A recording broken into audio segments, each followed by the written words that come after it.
இன்னைக்கு வேலண்டைன்ஸ் டே. என் ஆளுக்கு ப்ரப்போஸ் பண்ணி கிஸ் பண்ணிடணும். என் லவர் எனக்காக வெயிட் பண்ணின்னு இருக்கும். அவளுக்கு ரோசா பூ கொடுத்து ஹக் பண்ணிக்கணும். ரோசா பூவா நம்ம மாடி மேல இருக்கு. போய் பறிச்சுக்கனே ப்ரப்போஸ் பண்ணிடலாம்.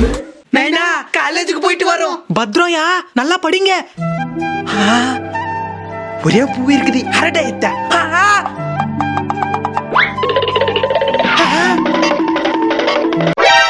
இந்த பூ எந்த இந்த பூ எந்த முள்ளால குத்துவேன் பொறிக்கீங்களா?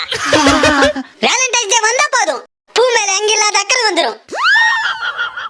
வேலண்டைன்ஸ் டேக்கு எல்லாம் 1 வருது, சில்ட்ரன்ஸ் டேக்கு எல்லாம் 3 வருது. அதுக்கப்புறம் பொண்டாட்டி மூஞ்சி கூட பார்க்க மாட்டீங்க. உங்கள் மாதிரி அவசரத்துக்கு அளவில்லாம அக்கறை காட்டிட்டு அவசரம் தீர்ந்ததுக்கு அப்புறமா தூக்கி போடுற லவர்ஸ் எனக்கு பிடிக்காது. இனி யாரு பிடிக்கும் உனக்கு? எனக்கு பொண்ணை நேசிக்கிறவன் பிடிக்க மாட்டான், இந்த மண்ணை நேசிக்கிறவன் பிடிப்பான். அழகான பொண்ணுங்க பின்னாடி சுத்துறவன் பிடிக்க மாட்டான், பாரத மாதாவை பத்திரமா பாதுகாக்கிறவன் பிடிப்பான். என் மூச்சு இந்த நாட்டுக்காக கடைசி மூச்சு விட்டு சோல்ஜரோட பாதத்தை கிட்ட விட்டுறது தான் என்னோட விருப்பம்.